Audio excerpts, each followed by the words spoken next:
मित्रांनो, आई कुठे काय करते या मालिकेच्या आजच्या भागामध्ये कांचन म्हणते, मला तर आता खूप टेन्शन आलंय. अरुंधती आणि आशुतोष रावांचा फोन सुद्धा लागत नाहीये, त्यात हा धमकीचा फोन.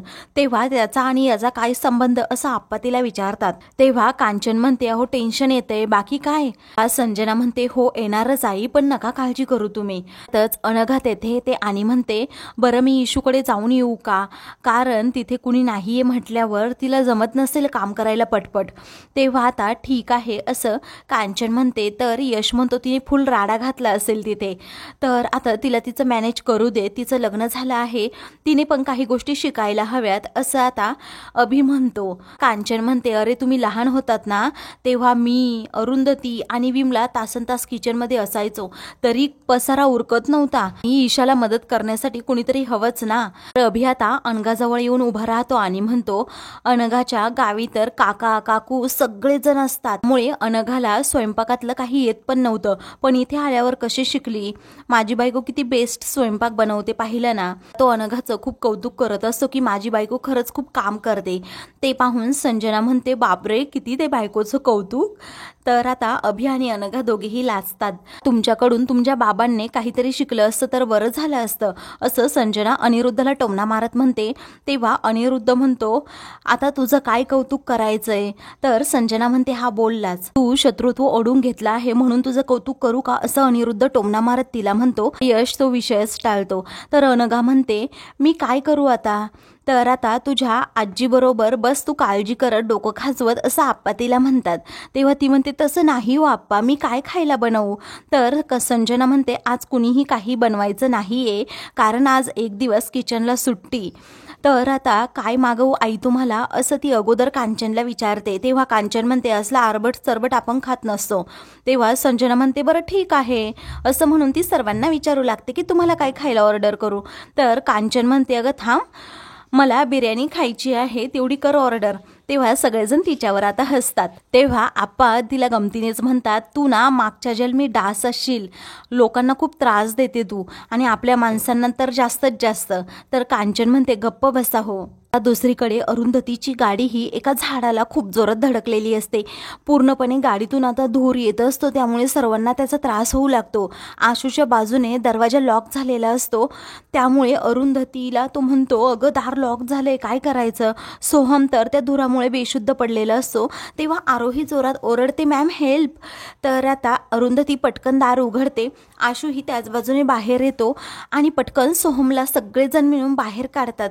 कसाबसा तो शुद्धीवर येतो, कारण त्याला पाणी प्यायला दिलेलं असतं. काही वेळाने आता तेथे ती मुलं येतात, तर त्यांच्या सर्वांसमोर जाऊन ती उभी राहतात. तर आता अरुंधतीला खूप मोठा धक्का बसतो.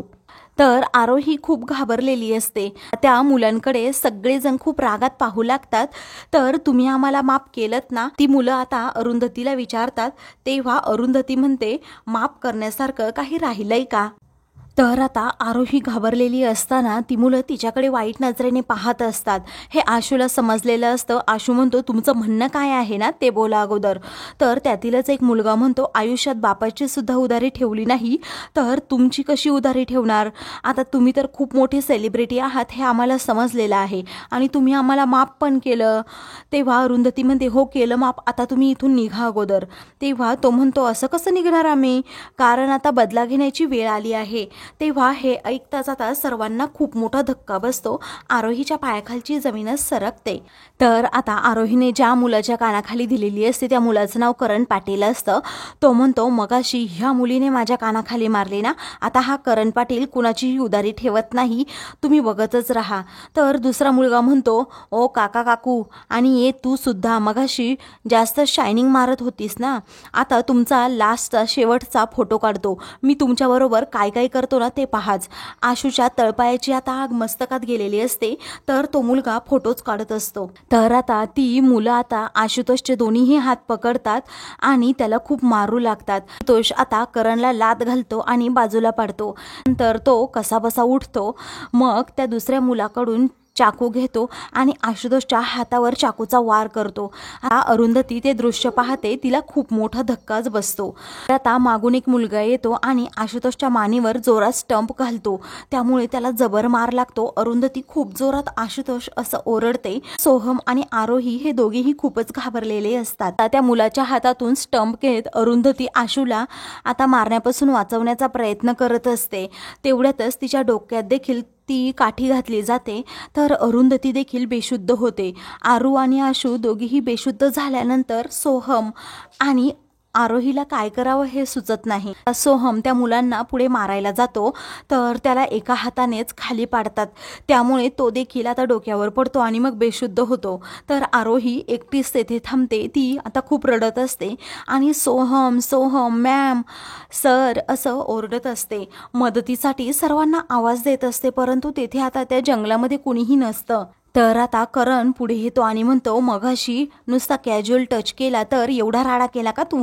आता तुझा हातच पकडतो, बघ तुला कोण वाचवायला येते ते. असं म्हणून तो आता तिच्या जवळ येण्याचा प्रयत्न करत असतो.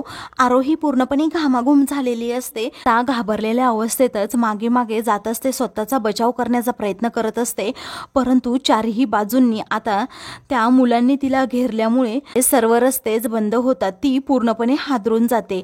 आता तिला एक मुलगा उचलतो आणि पटकन गाडीत टाकतो. ती खूप जोरात मदतीसाठी आवाज देत असते, अरे सोहम उठ, मॅम सर असं मोठे मोठ्याने आता ती ओरडत असताना अरुंधती थोडी शुद्धीवर येते, परंतु आता काहीच सुचत नसतं पुढे काय करावं.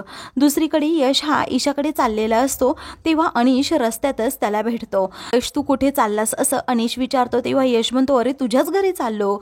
आता आई नाहीये ना घरी म्हटल्यावर सुलेखाताई तुला आणि इशूला जेवायला बोलवलंय तिकडे अनघाने आजीने.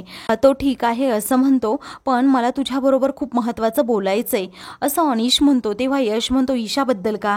ती मॅड आहे, जाऊ देत, सांग ना पटकन काय झालं मग ते. तेव्हा आमचे प्रॉब्लेम जाऊ देत रे, एका वेगळ्या विषयावर बोलायचंय. समोर जी टपरी आहे तिथे चहा पीत आपण बसूयात ना आणि मग बोलूयात ना. तेव्हा यश म्हणतो, मग सिरियस आहे म्हणायचं, पण कुणाबद्दल आहे एवढं तरी सांग. तेव्हा तो म्हणतो, गौरीबद्दल आहे. गौरीचं नाव घेताच आता यशचा चेहराच पडतो. तर आता दुसरीकडे आशू हा थोडा शुद्धीवर येतो. त्यानंतर तो अरुंधतीला उठवतो. अरुंधती म्हणते, अहो पण आरोही कुठे आहे? कारण तिच्या चप्पल तेथेच पडलेल्या असतात. तेव्हा अरुंधती आता खूप घाबरलेली असते, आरोहीला जोराजोरात आवाज देत असते. तर आशू सोहमला उठवण्याचा प्रयत्न करत असतो. आता त्या जंगलाच्या रस्त्यामध्ये आरोहीची ओढणी सापडते, तेव्हा अरुंधती पूर्णपणे शॉक होऊन जाते.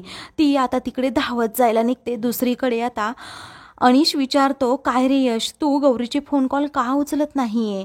तेव्हा तो म्हणतो, कारण मला याचा कंटाळा आलाय. आमचं रिलेशन हे लॉंग डिस्टन्स आहे आणि मला ते नको आहे. आता गौरी तिला हवं तेव्हा फोन करते, मग मला त्या गोष्टीचा खूप त्रास होतो. त्यावरती अनिश म्हणतो, हे तुझ्यासाठी खूप चांगलं आहे, कारण की गौरी लग्न करतीये. हे ऐकताच आता यशच्या हृदयाचे तुकडे होतात.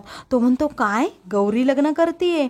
तेव्हा हेच सांगण्यासाठी तुलाही फोन करत होती, पण तू तिचे फोनच रिसीव करत नाहीये. संजना आंटीला अजूनही माहीत नाही असं अनिश म्हणतो. तेव्हा यश आता कसाबसा स्वतःला सावरत आपले अश्रू पुसत म्हणतो, मला बाकीच्या डिटेल्स अजिबात देऊ नकोस अनिश. तो मुलगा ऑस्ट्रेलियाचा आहे आणि तो तिकडे आल्यानंतर लग्न होणार आहे, लगेच होणार नाही असं अनिश हा यशला म्हणतो. तर अनिश आता यशला समजावू लागतो, तू अजिबात काळजी करू नको, कुणीतरी तुझ्या आयुष्यात येईल. तेव्हा आता यश म्हणतो, मी गौरीला फोन करून तिला कॉंग्रॅच्युलेशन करणार आहे, कारण माझं पहिलं आणि शेवटचं प्रेम ते होतं. तर गौरी या लग्नामुळे खुश असेल तर मला काहीही फरक पडणार नाही असं म्हणून तो आता अनिशला सांगतो, मी तिला फोन करतोच. अनिशला आता यशबद्दल खूप वाईट वाटत असतं. तर दुसरीकडे अरुंधती आणि आशू हे दोघेही आरोहीचा शोध घेत असतात. तर आता अरुंधती आणि आशू खूप जोराजोरात तिला आवाज देत असतात. तर आरोहीच्या हातात असणारं ब्रेसलेट हे आशूला सापडतं. आरोहीची कपडेही अरुंधतीला पुढे सापडतात. तेव्हा अरुंधती तोंडालाच हात लावते आणि जोरात आरोही असं ओरडत तिला खूप मोठा धक्का बसतो. तर आता मित्रांनो, पुढील भागामध्ये अरुंधती आणि आशू दोघेही आरोहीला हॉस्पिटलमध्ये घेऊन येतात. डॉक्टर आशूला म्हणतात, जर ह्या आतमध्ये गेल्या तर आरोही नक्की स्टेटमेंट देईल. तेव्हा आशू म्हणतो अरुंधती जा, आणि ही लढाई आरोहीची एकटीची नसेल, एक स्त्रीच्या सन्मानासाठीची ही लढाई असेल. अरुंधती दबक्या पावलांनी तिच्याकडे जाते आणि काहीही झालं तरी तू उजळ माथ्याने चालायचं, लढायचंस, चालशील ना बेटा. तेव्हा आरोही हो असं म्हणते. अशाच मालिकेंचे पुढील भाग पाहण्यासाठी चॅनलला सबस्क्राईब